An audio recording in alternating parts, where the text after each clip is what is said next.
कैसा लगा आपको मियां साहब का मीनार पाकिस्तान का जलसा और खिताब? अगर आप बतौर मजबूरी देखें उसमें उन्होंने डायरेक्टली कोई तहरीक इंसाफ को हिट नहीं किया, कोई सियासी इंतकाम की जो है ख्वाहिश का इजहार नहीं किया, सबको साथ लेके चलने की बात की। ओवरऑल आप कैसे एनालाइज करेंगे मियां साहब की स्पीच को? बहुत शुक्रिया। बिस्मिल्लाहिर्रहमानिर्रहीम। अल्लाहुम्मा सल्लि व सल्लिम मुबारक अला सय्यिदिना मोहम्मद व अला आलि मोहम्मद। मेरी दुआ है कि इसी तरह की आपकी सिचुएशन रूम्स जो हैं वो जल्द से जल्द कायम हो अच्छी किसी काम के लिए। और जाहिर है पॉलिटिकल एक्टिविटी आज हुई है। एज सियासी कारकुन अगर मैं देखूं तो मछली तो पानी में खुश रहती है, लेकिन पानी गंदा नहीं होना चाहिए, पानी साफ होना चाहिए ताकि तमाम मछलियों को एक दूसरे की शक्लें साफ नजर आए। अफसोस के साथ कहना पड़ रहा है कि पानी साफ नहीं था, पानी गदला है। अगर मियां साहब आते और वो जी बड़ा करके उधर ही जाते जिधर से गए थे और अदालत से फिर कोई लीगल रिलीफ लेके अगर मीनार पाकिस्तान आते, मैं जरूर ताली बजाता और मैं अप्रिशिएट करता। मेरी नजर में उनका कद बढ़ता। आज उनका कद, मैं अदना कारकुन हूं, मैं बड़ी बात से अल्लाह बचाए, लेकिन मेरे ख्याल में उनका सियासी कद कम हुआ है क्योंकि जो भी बाहर से आते हैं कोई भी सियासी लीडर जलावतनी के बाद, तो वो उस एस्टेब्लिश जो भी रजीम हो उससे उनको वेलकम कभी नहीं मिलता, ना कभी मिला है, ना कभी बीबी शहीद को मिला, ना इमाम खुमैनी साहब को मिला, ना किसी को मिला। वो आते हैं, हाँ, एक एस्टेब्लिश्ड ऑर्डर जब अपना लेके आते हैं, एक नई लीडरशिप के साथ, एक नई हुकूमत, उसके बाद उनको एक इज्जत मिलती है। लेकिन आज जिस तरह से उनके पास अदालत हाई कोर्ट इस्लामाबाद वहां चल के गई, मत भूलें कि चंद महीने पहले इसी इस्लामाबाद हाई कोर्ट में मुल्क के साबिक वजीर आजम की गोली लगी टांगों के साथ, उनको मजबूर किया गया कि आए, कानून आपको बुला रही है, और वहां उनको कॉलर से पकड़ के लेके गए हैं। वही आज वहां गई है। जरूर इस पे सवाल उठते हैं क्योंकि वो कहते हैं कि अदालत और कानून तो सबके लिए बराबर है, तो हमारा सवाल करना हमारा हक है, चाहे किसी को अच्छा लगे या बुरा। दूसरा, जिस तरह इस वक्त आज की निगरान इंतजामिया ने वेलकम किया है, देखें हमारी कोई जाती दुश्मनी तो मियां साहब से नहीं है, लेकिन बावजूद इसके कि वो एक मुजरिम है, सजा याफ्ता है, मफरूर थे, लेकिन बहरहाल वो हमारे सियासी हरीफ भी हैं और चंद महीने बाद इलेक्शन होना है। तो क्या इस तरह का वेलकम हमारे लीडर इमरान खान साहब को मिल रहा है या हम में से किसी को मिल रहा है? हमारे तो आज भी घरों पे छापे पड़ रहे हैं, हमारे तो आज भी लोगों को गिरफ्तार किया जा रहा है। तो जिस तरह से मियां साहब को एक हुकूमती वेलकम मिला है, उससे सियासी एक्टिविटी की सियासी साख पे बड़ा ज़र्ब पड़ा है, वरना उनका अच्छा क्राउड और जमा हुआ है। आपकी बारी गुजर चुकी है 2018 में आपको ये सब कुछ मिला, उस वक्त नून लीग ज़ेर अताब थी, आज नून लीग को ये सब कुछ मिल रहा है, आज आप ज़ेर अताब है। तो क्या हम कोलू के बैल, क्या हम will we be moving in circles, और when will the day come जब हम सिरात मुस्तकीम पे आगे जाएंगे? When will we learn? और कहाँ गया वोट को इज्जत देने वाला बयानिया? और बेशक मियां साहब आज जज्बाती थे, उनको होना चाहिए, उनका शहर है लाहौर, उनका भी शहर है, मेरा भी शहर है, आपका भी शहर है, और वो लाहौर जिसने उनको जो है मसनद इक़्तिदार पे बार बार बिठाया।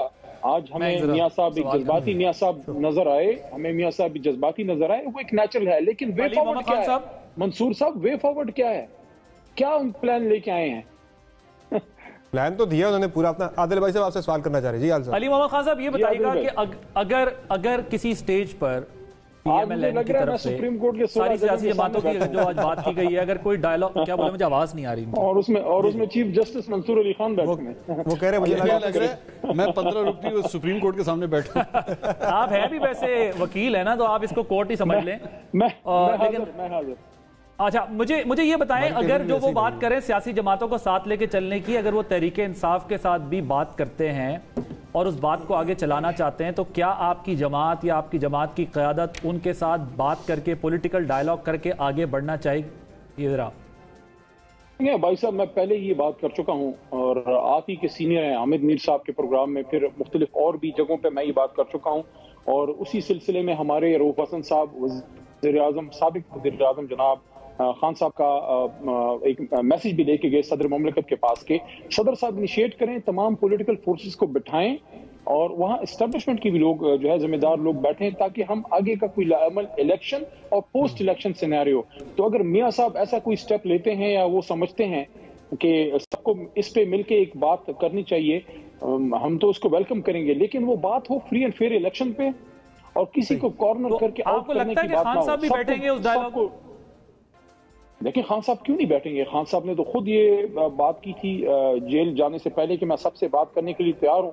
دیکھیں بھائی صاحب ایک عرض ہے، دیکھیں میری تو آدھی سے زیادہ یوتھ جتنی بھی میری جوانی کے کچھ چند ماہ سال اب کچھ رہ بھی گئے ہیں، لیکن زیادہ تر جو گزر گئے ہیں وہ تو میاں صاحب اور بی بی شہید کے میوزیکل چیئرز کی لڑائی میں گزر گئے۔ تو ایک نقطہ میں ضرور چاہوں گا اپنے ان سیاسی لیڈرشپ سے کہ خدا کا واسطہ ہے کہ آپ الیکشن تو ہو ہی جانا ہے، فری اینڈ فیئر ہونا چاہیے، وہ سب کو پتہ ہے۔ پوسٹ الیکشن کیا کرنا ہے؟ الیکشن کے بعد یہی کرسیاں کھینچنی ایک دوسرے سے۔ مزمل سہروردی صاحب بھی آپ سے سوال کرنا چاہ رہے ہیں، بڑی اچھی بات کریں۔ مزمل سہروردی صاحب بھی آپ سے سوال کرنا چاہ رہے ہیں۔ جی مزمل صاحب۔ علی محمد خان صاحب دیکھیں، آپ نے آج بات کی نواز شریف صاحب کو سہولت کاری کی، اور ان کو آپ کو اعتراض ہے کہ انہیں جو اسلام آباد ہائی کورٹ کا بائیو میٹرک ہوا، لیکن ایسی سہولت کاری تو ہم نے عمران خان صاحب کو بھی دیکھی ہے۔ ایک دن میں درجنوں حفاظتی ضمانتیں انہیں ملی ہیں، 25 اور بلینکٹ بیلز ملی ہیں جنہیں آج سپریم کورٹ رد کر رہی ہے کہ ان کی قانون میں کوئی گنجائش نہیں ہے ان بلینکٹ بیل آرڈرز کی جو آپ کی قیادت کو ہائی کورٹ سے ملتے رہے ہیں، جن کے بارے میں آج کہا جا رہا ہے کہ قانون میں ان کی کوئی گنجائش نہیں ہے۔ تو آپ کو تو زیادہ سہولت کاری ملی ہے عدلیہ سے نواز شریف کی نسبت۔ سہروردی صاحب آپ نے تو بالکل ہی بات ہی مکا دی، آپ نے فیصلہ صادر فرما دیا، اور آپ کے سامنے بیٹھے مجبور و بے بس انسان کو آپ نے میں کوشش کروں گا سہروردی صاحب کی عدالت میں اپنا مقدمہ پیش کر کے رکھ سکوں۔ کیا سہولت کاری ہے، کیا زبردست سہولت کاری ہے جو ہمیں ملی ہے کہ ایک مرد مجاہد جو ہے جس کا واحد گناہ یہ تھا کہ منصور علی خان اور اس کے بچے ایک ایسے ملک میں رہیں جو بے شک غریب ہو لیکن وہ سر اٹھا کے جیے، وہ اپنی غیرت پہ کمپرومائز نہ کرے۔ تو اس مرد حر نے جب ایبسلیوٹلی ناٹ کہا تو رات کے 12 بجے پریزن وینز آ گئیں، پتہ نہیں کہاں سے آئیں، کس کے لیے آئیں، وہ عدالتیں رات کے 12 بجے کیوں کھلی، کس کے حکم پہ کھلی۔ آپ کے وزیر اعظم کو اتنی زبردست سہولت کاری ملی کہ ایک ڈائری اٹھا کے اس کو رات کے 12 بجے وزیر اعظم ہاؤس خالی کرنا پڑا، اور اتنی سہولت کاری ملی کہ سابق وزیر اعظم کو جب بدن میں گولیاں پیوست ہوئی تو وہ ایف آئی آر تک نہ کروا سکا۔ اور آج بھی ہمیں یہ نہیں پتا کہ عمران خان صاحب جو اتفاق سے ہمارے وزیر اعظم سابق ہیں اور چیئرمین بھی ہیں، لیکن ان پہ یہ حملہ کس نے کروایا تھا آج تک ہمیں نہیں پتا۔ اتنی زبردست سہولت کاری ہو، اتنی زبردست سہولت کاری ہے کہ ایک دن کے اندر ان کا فیصلہ ہو گیا، اور وہ توشہ خانہ کیس میں وہ جیل بھی چلے گئے، سب کچھ ہو گیا، اور آج تک ان کی ضمانت پہ پراپر بحث نہیں ہو سکی۔ زبردست سہولت کاری ہے، میں اپریشیٹ کرتا ہوں۔ صحیح ہے، میں اس کا جواب دینا چاہتا ہوں۔ جی میں حاضر سر، میں تابعدار۔ آپ سوال کر سکتے ہیں، جواب نہیں دے سکتے جب گیسٹ بیٹھا مزمل صاحب۔ چلے نہیں دینے دیں ان کو جواب، آپ ضرور دیں، ویسے مذاق کر رہا ہوں۔ ہمارے بڑے دل پہ بوجھ لے کے نہ جائیں۔ میں ریسیپروکیٹ کر سکتا ہوں۔ سوال یہ ہے کہ آپ یہ بھی تو مانیں کہ آپ کا وہ واحد وزیر اعظم ہے جس کے بارے میں سپریم کورٹ نے کہا کہ اس نے آئین توڑا ہے۔ 5-0 کی ججمنٹ سے آپ کے بارے میں یہ ججمنٹ آئی کہ آپ نے آئین توڑا ہے، لیکن سپریم کورٹ نے آپ کے خلاف کوئی کارروائی نہیں کی آئین توڑنے پر۔ آپ کو پریزن وین تو یاد ہے، لیکن 5-0 کا یہ فیصلہ بھی یاد ہونا چاہیے کہ آپ نے آئین توڑا ہے، اور آپ کو ایک بہت بڑا نعرہ ملا کہ آئین توڑنے کے بعد اور آج میاں صاحب نے آئین جوڑا ہے،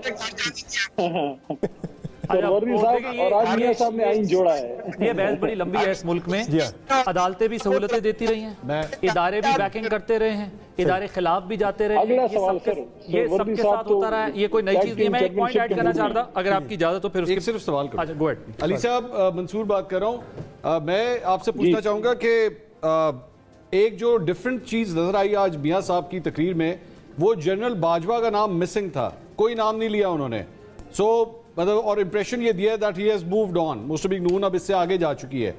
لیکن خان صاحب اپنے جلسوں کے اندر، خاص طور پہ ان کی ریٹائرمنٹ کے بعد اسپیسیفکلی کہتے رہے، آپ کے رہنما کہتے رہے کہ جناب جنرل باجوہ نے ہماری حکومت گرائی ہے، general Bajwa is responsible for all this, مطلب یہ ایک اسٹیٹڈ فیکٹ ہے۔ اب آپ لوگوں کی پوزیشن کیا ہے پاکستان تحریک انصاف کی؟ کیا آپ لوگ بھی نون لیگ کی طرح جنرل باجوہ کو بھلا چکے ہیں، یا آپ لوگوں نے بھی ان کے خلاف ایکشن کا مطالبہ کیا ہے اور کریں گے آگے چل کے؟ یہ بتائیے گا۔ نہیں منصور صاحب، جس نے آئین کے خلاف کچھ بھی کیا ہے उसको चाहे वो बाजवा साहब हों, मैं हूं, आप हों, उसको जरूर वो फेस करना चाहिए। लेकिन इस वक्त मुल्क को जरूरत है, ये जो दलदल में हम फंस चुके हैं, यकीन करें हमारी कौम, खासकर हमारा जो नौजवान है, वो इस मुल्क से तो नहीं लेकिन इस मुल्क की अशराफिया से, पॉलिटिकल लीडरशिप से सबसे मायूस हो रहा है। जरूरत इस अमर की है कि इस वक्त हम सब अपनी डेढ़ इंच की मस्जिद बनाने की बजाय बैठें। देखें, मुझे एक मंसूर, मुझे जरूर इस बात को कहने दीजिए कि गलतियां सबसे हुई हैं, ठीक बात, ये हम कभी भी नहीं कह सकते। अगर मैं आज ये कहूं कि सारी गलतियां मियां नवाज शरीफ साहब ने की हैं, मैं शायद ज्यादा सच्ची बात नहीं कर रहा हूँ, गलतियां सबसे हुई हैं। लेकिन आज मुझे एक और चीज भी बड़ी अजीब महसूस हुई कि यहाँ से एज अ पीटीआई कारकुन के नहीं, एज अ पाकिस्तानी अगर मैं देखूं कि मैं एक सियासी कारकुन हूं, मैं एक सियासी जमात में जाना चाहता हूं कि मैं उसमें एस्पायर करूं लीडरशिप, तो मैं अगर स्टेज पे देखूं तो एक बुजुर्ग हैं जो 3 बार खुद वजीर आजम बने हैं और 1 बार उनके भाई साहब वजीर आजम बने हैं, 4 बार वजीर आजम